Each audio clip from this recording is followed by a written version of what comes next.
ഇങ്ങനെ വാപ്പാനെ അനുകരിക്കുന്നുണ്ട്. അബൂബക്കർഖാനെ ഇച്ചിരി അനുകരിച്ചുകൊണ്ടാണ് ഞാൻ മലയാള സിനിമ എൻ്റെ ജീവിതം കൈകാര്യം ചെയ്യുന്നത്. ഞാൻ നവാസ് കലാഭവ നവാസിൻ്റെ ജ്യേഷ്ഠനാണ് നിയാസൻ, അറിയാലോ എല്ലാവർക്കും. ഞാൻ ഇവരോട് രണ്ടുപേരും പറഞ്ഞിട്ടുള്ള വാപ്പാനെ ഞാൻ ഇച്ചിരി അനുകരിക്കുന്നുണ്ടോ ഞാൻ പറഞ്ഞില്ലേ? ആ സത്യം നിർത്തി ബീജവെളി നിർത്തി സിഗരറ്റാക്കിയപ്പോൾ കുത്തിക്കൊട്ടുള്ള ചുമയില്ല അല്ലേ? പറയാം ഇത് കൈയടിക്കല്ലേ? അല്ല ഇത് കൈയടിക്കല്ലേ? ക്യാമറ പോകും അല്ലേ?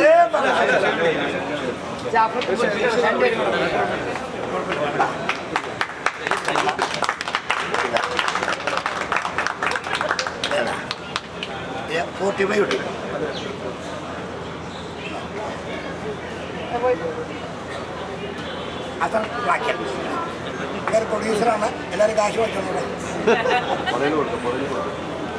അയ്യോ ഇനി നക്കണെങ്ങനെയാണ്? പ്രിയങ്കയ്ക്കാണ് വരും. ബാ അതെ ജോത്സമംഗല സാറ് ബാ ബാ നമ്മൾ തിലകൻ സമിതിയുടെ ഏറ്റവും വലിയ ഞാൻ മാറ്റി നൽകി.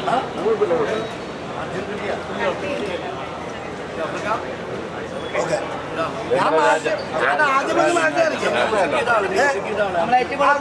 അഭിനയിച്ച് തകർത്ത നമ്മുടെ വില്ലനായിട്ടും മറ്റേ ഭർത്താവായിട്ട് അഭിനയിച്ച് തകർത്തതിന്റെ പ്രൊഡ്യൂസർ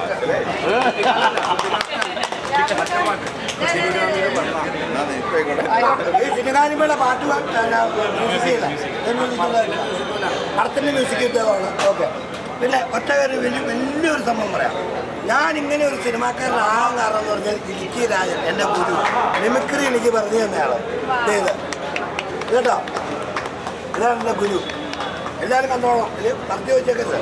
ഇനി ആരെങ്കിലും എനിക്ക് ചാൻസ് വെച്ചെന്ന് പറഞ്ഞ് ഒന്നും പറഞ്ഞേക്കരുത്. എനിക്ക് ഒരു അടിസ്ഥാനമുള്ള കിട്ടുന്നതാണ് കേട്ടോ.